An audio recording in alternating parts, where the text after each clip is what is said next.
Hello and welcome to Future Self Dreaming. My name is Carlos Kukulkan. So in the last presentation I gave an introduction to the work of Stanislav Grof and his transpersonal psychology and the process of spiritual emergence, this transformational process that's initiated through spiritual emergency or crisis.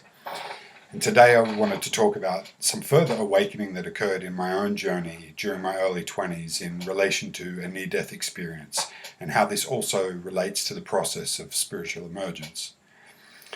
So during this period of consciousness awakening in my early 20s, I'd become an avid reader, particularly about areas of psychology, shamanism, quantum mechanics, philosophy, mythology, mysticism, conspiracies, UFO technology, extraterrestrials, sexuality, and sacred geometry. At times I had up to 20 books that I was reading simultaneously. And amongst them, I also had a fascination with a phenomena that was popular at the time known as channeling. And of the many channeled books that I read, there was one that stood out head and shoulders above the others called Bringers of the Dawn by Barbara Marciniak. This is it here. So Barbara Marciniak claimed that the intelligence that she was channeling resided in the star system of the Pleiades. And this book was like a catalyst for some type of awakening for me. As it is for many people. As it was as though it had been coded to trigger some sort of transformation from within. Speaking about that process in terms of Eastern mysticism, it was though my crown chakra had blown right open and I'd accessed a state of cosmic consciousness. So reading Bringers of the Dawn was also when I first remember becoming aware of the term synchronicity, which was a phenomena coined by the pioneering psychologist Carl Jung to describe simultaneous occurrences of events that appear significantly related but have no discernible causal connection. In other words, meaningful coincidences.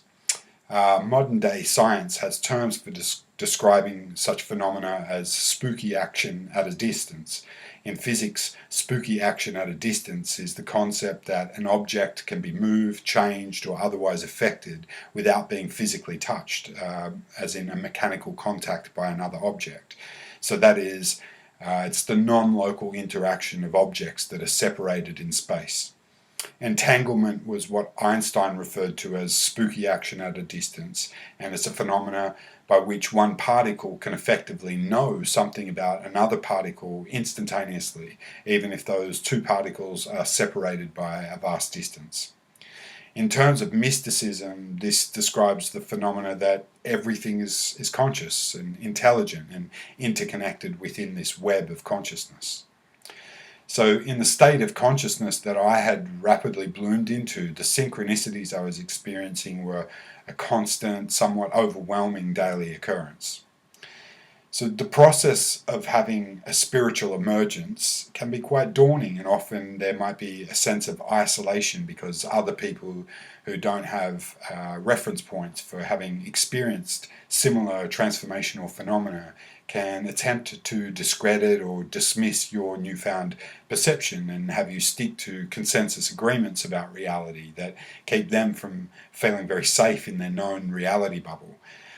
One of my flatmates that I was living with at the time was constantly like this, and to give you an example, one night I had two friends from school come to stay overnight that I hadn't seen for a number of years, and we were on the veranda of our house having a discussion which turned to reflect on an incident that had occurred when we were at school where a girl in our class had died during an equestrian event where a horse had fallen on her. And at that exact moment, a horse in a paddock near our house that I'd never heard before began whinnying quite loudly, and I commented that this was synchronously the universe speaking to us through this horse. And my flatmate, who was quite skeptical and considered me a bit of a crackpot, dismissed my observation of this synchronous occurrence, stating, whilst pointing at this large bug that was crawling across the table in front of us, that he would believe me about such nonsense when he saw that bug jump up onto my shoulder and begin speaking the secrets of the universe to me. Well, of course, a few moments went by and I turned to face him in conversation and noticed that this bug that he'd been pointing out was now sitting on my shoulder. And I pointed this out to my flatmate, and he mockingly said, "Well, what's it told you?" And I explained to him that it had told me that he wouldn't believe me even if I tried to explain.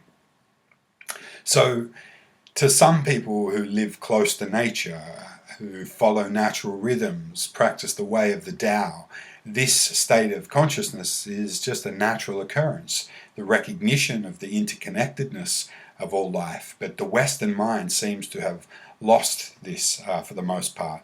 And for me and other people that have experienced many synchronicities, they become a constant source of excitement and surprise to the mind when we recognize this interconnectedness of all life. So around that time in my life, I had found a shop that had an esoteric library that you could borrow books and movies from about all these range of esoteric topics.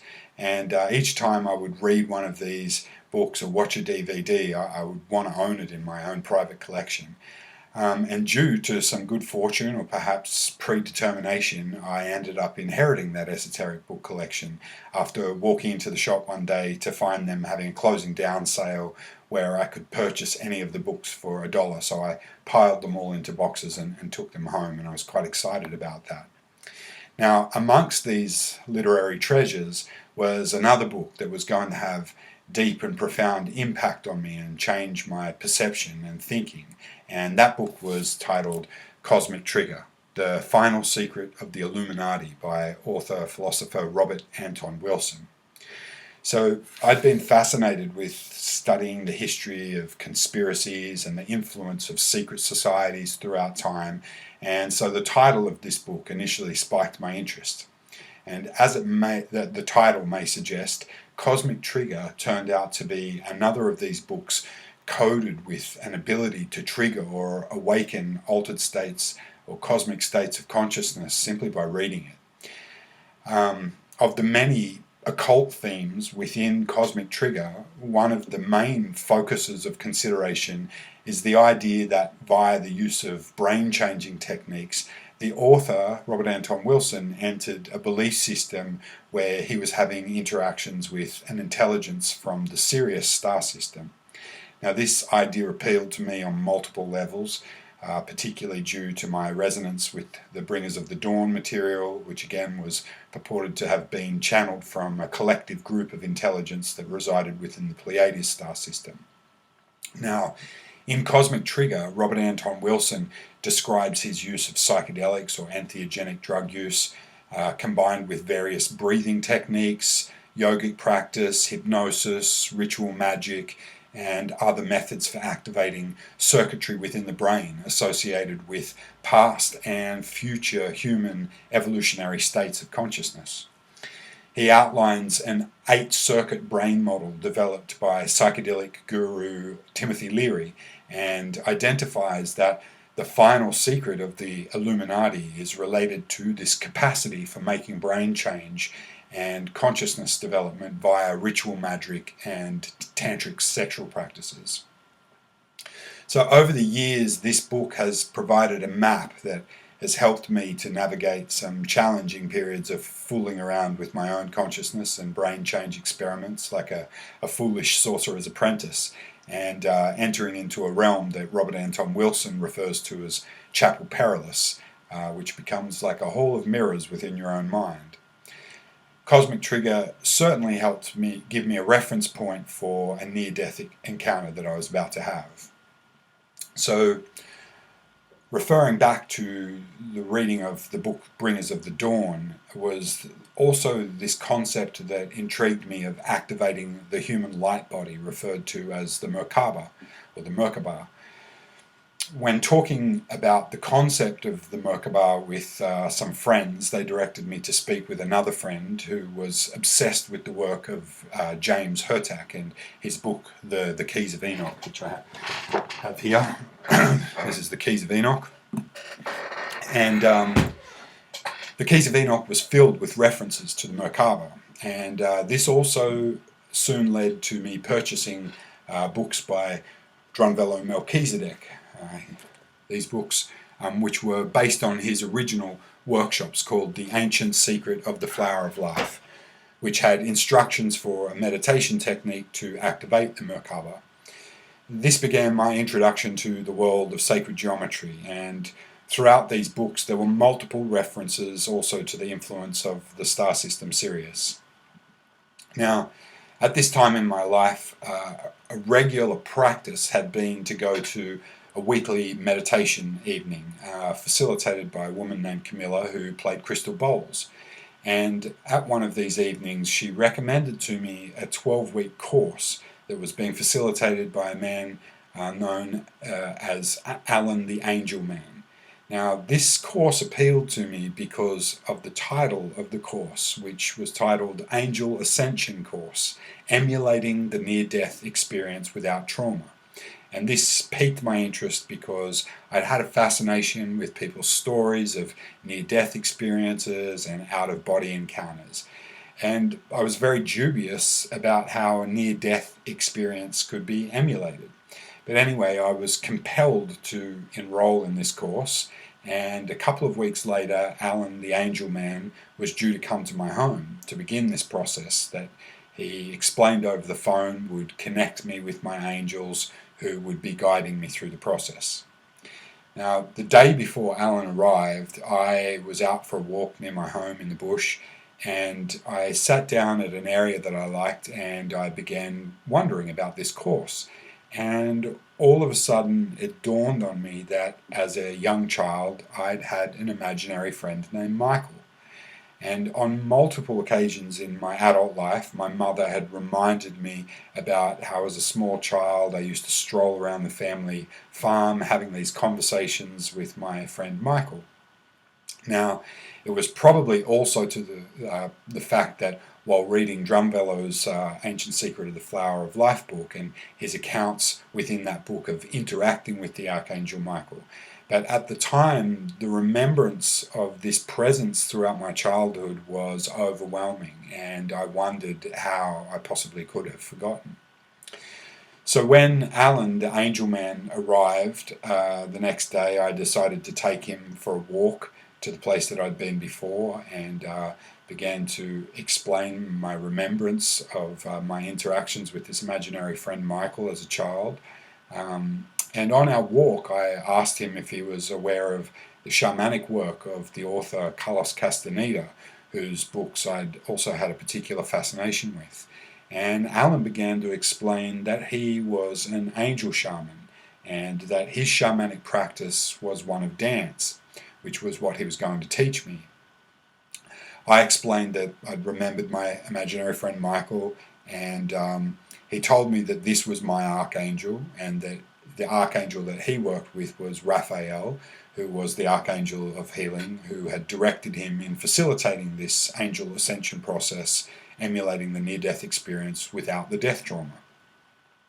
So when we reached the destination, we sat down on a log and Alan began to take out this set of coloured pastels and a pastel pad, and he began to explain to me that he was going to draw with these coloured pastels what the angels were communicating to me via him. And he explained this drawing as what he referred to as the angel signature, and explained that it was like a key and that I was the vehicle, and when I placed the key with the vehicle, the angels were going to take me on this journey. So he carefully began selecting these colours and began to draw this angel signature and explained to me what the angels were communicating. So he then instructed me to draw what he had drawn on the page with my finger in the air, and then begin to do this angel dance. And I had no idea what he meant for me to do. I was thinking he was going to show me this dance, and he just told me to just allow the angels to work with me and trust and allow my body to let go to this dance. It was all very uncomfortable for me. I was completely out of my comfort zone. I was very green and had no idea what I was doing. But anyway, Alan the Angel Man explained that before this process of ascension would occur, that the angels would take me on a journey of descent and healing. And he told me that over the course of the next 12 weeks, He was going to weekly send me these pastoral drawings via an email, these signatures that were the keys to unlocking my connection with these angels, and that I was to use them as he'd showed me by drawing them in the air and then practicing this dance and allowing the angels to work with me.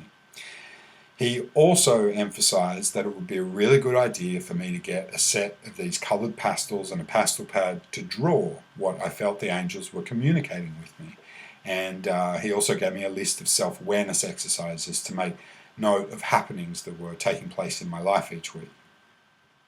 So I had absolutely zero idea really what I was supposed to be doing, but I did make an attempt to communicate with my angels each day, and each week I kept meaning to buy these coloured pastels and a pastel pad that he had recommended that I get. By the 4th week of this course, I'd become so frustrated with my lack of remembrance to buy these pastels that I'd actually written myself a note and left it next to my bed to remind me to buy the pastels and the pastel pad. Well, throughout that week, I ran into a friend who invited me to her housewarming that was taking place that night. And I attended the party, and at one point I was joined by this girl who sat next to me, and I introduced myself. She introduced herself. She was named Kelly, and we began to chat. She explained to me that she was from Perth in Western Australia on the other side of the country from where I was living, and she'd been travelling down the east coast of Australia for several weeks. She was at the end of her journey with only 2 nights before she was due to fly home, and I asked her how she had come to be at that party. And she told me that it was quite a strange story because that day, one of the girls whose housewarming it was, she had run into on the street in Byron Bay, just outside this girl's work environment, and she had known her from Perth several years ago. And coincidentally, as she ran into her, this girl just happened to be holding a CD that belonged to Kelly, that she hadn't taken out of her CD collection for about 3 years, and handed it to her going, "This is yours," and then invited her to the party. So that's how she had come to be at this party. So Kelly and I hit it off, and after talking all night long, I invited her to come and stay at my house overnight, which she did. And the following morning, knowing that she was returning to Perth and that I'd been really enjoying her company, I invited her to stay again the following night, and that I would drop her off to catch the bus to the airport the following morning. And she agreed to that. And we needed to go to the backpackers lodge where she'd been staying to pick up her belongings. So I drove her there. When we arrived, she began stuffing all of her belongings into her backpack, which was completely full. And as she was doing so, she handed me this plastic bag with something in it, which wouldn't fit into her backpack. And she said, "Here, I bought these at the beginning of my journey, and I haven't used them. Would you like them?" And I opened up the plastic bag, and sure enough, it was a set of coloured pastels and a pastel pad that I'd been meaning to buy to draw my angelic communications. So this was a pretty significant sign or omen for me, and it seemed as though this budding relationship had been angelically orchestrated. So over the following weeks after Kelly's return to Perth, we'd been talking on the phone daily, and eventually the topic of me wanting to come and visit her in Perth came up. And her response was one of trepidation about letting somebody into her new home and possibly her heart after a previous relationship experience, which was totally understandable. However, I became emotionally triggered and a sense of abandonment and rejection set in. And although we ended that phone conversation acknowledging each other's vulnerabilities and agreeing to be gentle with each other, I came away with a sense that I'd been stabbed in the guts, and I literally had this feeling like I had been stabbed in my abdomen. The next day I went to work, and I was still quite upset, and I was sensing these stab wounds in my stomach. And I was working overnight shifts doing youth work, and I decided that being at work wasn't the appropriate place to unpack this emotion, but the following day when I got home, I would go for a walk into the bush and see if I could release this emotion. However, the following day I found that I couldn't get in touch with it. So another day went by, I went back to work, came home the following day, and I was completely exhausted and still feeling this sense of these stab wounds in my abdomen. And I collapsed on my bed and fell asleep, where I proceeded to have a very intense dream sequence. Now, during that dream sequence, as it concluded, I found myself traveling a road home to my family home where I had grown up on this farm. And I came to realize that I was amongst this group of men with the presence of Christ. Now, this presence didn't appear to me in the typical Christian image of Jesus. It was a presence that I felt was there with us. And this group of men were making some type of elixir that was to be shared amongst the group in this goblet. And in front of me appeared this man whose body was severely cut, had deep lacerations throughout his body and stitches holding the flesh together. And then I began to realize that this man was me. And I began to feel these deep wounds, these lacerations within my body. And within this body, I did not feel worthy of partaking in this ritual that was about to take place with these men drinking this elixir. And so I began to depart from the group. And I firstly began to say farewell to these men. And after I did this, I approached this presence that I recognized as Christ. And I moved to embrace him, to say farewell. And he began to hold me and wash me with this liquid from the goblet throughout these wounds and lacerations. And they began to heal as he did so. And then he embraced me and pulled me in, squeezing me tightly. And as I did so, I let out these two huge moans, howls from the pit of my belly.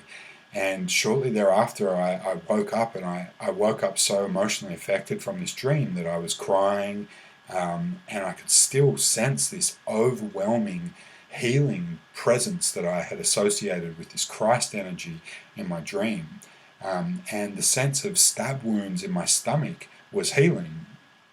Now, this energy was so intense that it lingered with me for several days afterwards, and my heart chakra felt like it had been blown completely open. I felt like I had this divine, golden, radiating light throughout me, and I had no idea how long this experience was going to last. It lasted about 3 days in total. I just wanted to go up to people and hug them and see if I could give them some of this energy, or if they could sense what I was experiencing. Now, it's very hard to convey in language this very personal experience that I was having and the profundity of it. And to be honest, I really didn't have a reference point for that experience of overwhelming heart opening in my life. And although I had no expectations of this 12-week angel ascension course that I'd been taking place in, being able to emulate this near-death encounter, I realized that that was what had transpired. A process of death and rebirth, usually associated with points of spiritual emergency leading to emergence, had occurred. And this had been a journey for me into the underworld and ultimately a return to the light. So it was an experience that has commonalities with shamanic rites of passage in initiations of death and rebirth, where a common theme is one of being dismembered and then pieced back together, which was what I'd encountered in my dream, with my body being deeply lacerated. I didn't have any idea at the time whether I was supposed to become a born-again Christian after this experience, but with some time and perspective, I realized, although I had no need for any religious association, this experience may well have been what early Christians undergoing a shamanic death rebirth ritual may have originally referred to as being born again. Now, reading Robert Anton Wilson's Cosmic Trigger helped to understand this process for shamanic awakening as an equation, or through an equation or a formula that involves a near-death experience plus rebirth, resulting in the nervous system being rebooted to a higher order of consciousness. His book Cosmic Trigger describes processes that free our nervous system from conditioned perception, practices for jolting the nervous system into higher functioning and activating new neurological circuits in this process. Robert Anton Wilson describes the processes or ordeals of death and rebirth that would catapult initiates into new neurological awareness. And he highlights that in some initiatory schools there is a great reliance upon the assistance of a superhuman entity of superior intelligence which assists in this meta-programming of human consciousness. This entity or intelligence may be referred to by a number of names. Sometimes, perhaps in Kabbalism, it's known as the Holy Guardian Angel. In Sufism, it might be referred to as the Secret Chiefs. In other cultures, they knew this entity as a 6-foot-tall white rabbit known as the Pukar. Some people refer to it as your spirit guides, totem animals, extraterrestrial intelligence, ancestral spirits, or a bunch of other references. Now, the paradoxical question that people go through when they undertake this meta-programming process is a question of grappling with whether this entity, this superhuman entity, is something external to you or whether it resides within your unconscious psyche. Now, the more comfortable with paradox we become and the less need for black and white thinking that we develop, the easier this process is to accept. So I hope you've enjoyed this presentation about one of my own shamanic initiatory death and rebirth processes. In future episodes, I intend to elaborate more on the work of Robert Anton Wilson and the 8-circuit model of neurological change, which may help give context for encounters with non-ordinary reality. If you like what has been shared in this presentation and wish to journey more with episodes of Future Self Dreaming, please hit the subscribe button, and you can check out offerings on the website futureselfdreaming.com and follow Future Self Dreaming on Instagram and Facebook. Thank you. In Lakesh.